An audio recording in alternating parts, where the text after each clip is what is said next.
Yeah, I don't know how's your day going. I'm great. Just did run a few errands and I'm back. I'm back home. We're just talking about having issues with working for so long in a clinical setting or working as a staff in a hospital. And then for some people who haven't been working for so long and they maybe stepped away and they started doing home care services or home infusion services, they start to struggle. I know for me in my situation, like I was trying to explain to you, I started having a challenge going back into the clinical setting or to the ER where I used to work for so long because a lot of the recruiters they have their instructions on how they need to the type of personnel that they should find, and if you haven't been working in that particular setting for the past 12 to 18 months, they're less likely to give you a contract. And so that brings up the concern: what will a nurse who has been in, for instance, who have been working for so long and they're looking to venture out into entrepreneurship, what are the options out there for them? Well,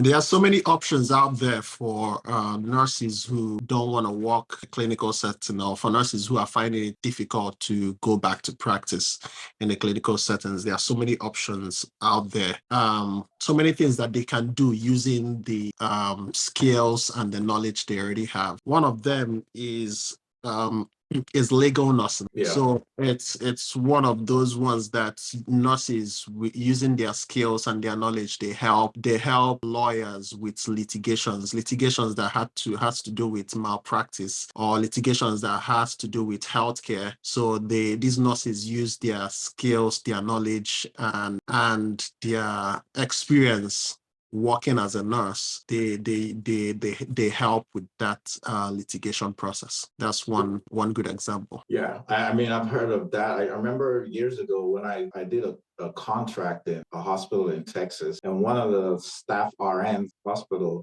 her second job was as a legal consultant. I know that I remember she told me that she went to school for it and got a certification for it, and she was offering those services as an entrepreneur. Now you can do that. That's one way to go about it. But the other way, if you don't actually want to go to advanced education and get a legal, become a lawyer, you can offer freelance services or freelance copywriting. For instance, I don't know if you've heard of Chat GPT-3. It's like, or Chat GPT. It's been all the rage. Intelligence. Yeah. So basically, you can either set up a profile on freelance websites like Fiverr or Upwork, or even create your own website and market it. But essentially, what you'll be doing is targeting specific audience. In this case, since you've already been a nurse for so long and you have experience in clinical setting, it will make sense to write on those topics, speak with the tone and with the right words, speaking directly to your fellow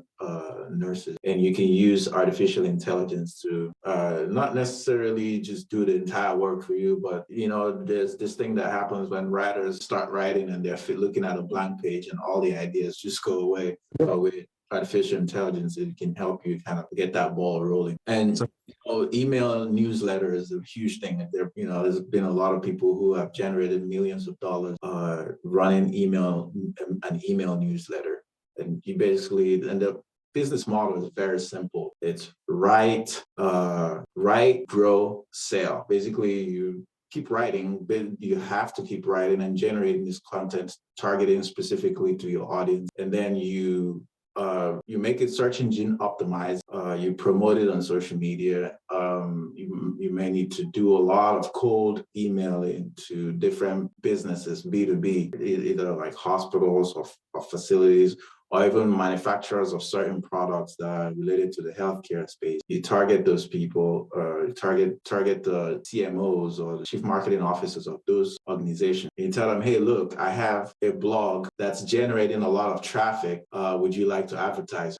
And a lot of these companies, they have huge marketing dollars, sometimes in multis of millions of dollars, and you only need a slice of that pie. So if you can demonstrate that your blog has enough traffic and it's ranking really high, it's got the attention of a certain demographic, they will pay you those, they'll be willing to cut you a check for advertising on your platform. So that's a huge, and I want to say it's probably one of the most profitable online ways of making money as a nurse entrepreneur. Yeah, and another way nurse entrepreneurs are making money is through vlogging. So you can start up a page on Instagram or Facebook, and you can just talk about anything regarding nurses, healthcare. You can talk about anything you know about nursing, and when you generate traffic. You say vlogging, or you mean like, or you mean like being an Yeah, vlogging, influencer? Okay. vlogging. I said vlogging. Yeah, vlogging. So once they generate that traffic, they can get manufacturers or sponsors or all these corporations to advertise on their page, and that's how they make their money. Some entrepreneurs are also going into they are going into selling PDFs on Etsy. They are going into so they sell this, so they make PDFs regarding, it could be on concepts like acid-base balance, it could be interpretation of ECGs. So it could be even how to make a good resume. So they sell this off on Etsy, and they make money through that. Right. I just started to, I started an infusion, basically because I've been doing home infusions for a while. And the obvious route for an entrepreneur or a nurse entrepreneur is to start a home infusion company. And there's different ways you can take that route. But you can either just offer IV hydration, or you can offer Myers cocktail or NAD plus. What you're doing, basically what my services are is concierge. I'll, booking platform, I do the marketing, clients would book on the platform. They can also pay on the platform. And it's like an Uber for infusion nurses. I don't own the platform. It's a subscription, a yearly subscription, but I'm a healthcare provider on that. There's also a new law that was passed last year called the Home Infusion Therapy Supplier law. It allows nurses to be able to bill for infusion services directly to Medicare. That wasn't possible before. Prior to that, it was only doctors that could do that. But now nurses are allowed to bill those services. So that now it allows me to target a specific demographic that don't have, miscellaneous cash, and they can't afford to pay for those type of services, and Medicare covers it. Now,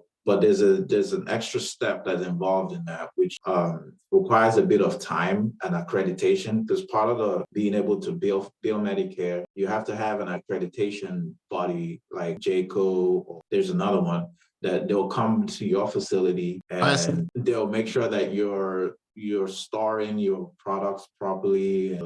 You're following the guideline. And then once you get accredited, then you can provide services and then also bill Medicare for your service. But prior to that, you can get started as an infusion nurse.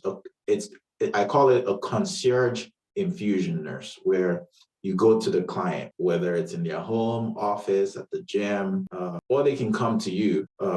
But in order to provide advanced medical medicines like antibiotics, or or IVIG, prolactin. There's some of these advanced medications. In order to provide that, you need accreditation. But if you're not accredited, you can give IV fluids to athletes. You can give Myers cocktail. You can give pretty much medications that even the patients can administer to themselves. So that's always an option. Home care infusion supplier. Yep, absolutely. That's home infusion now it's blowing up in Canada as well. Not as much in the US.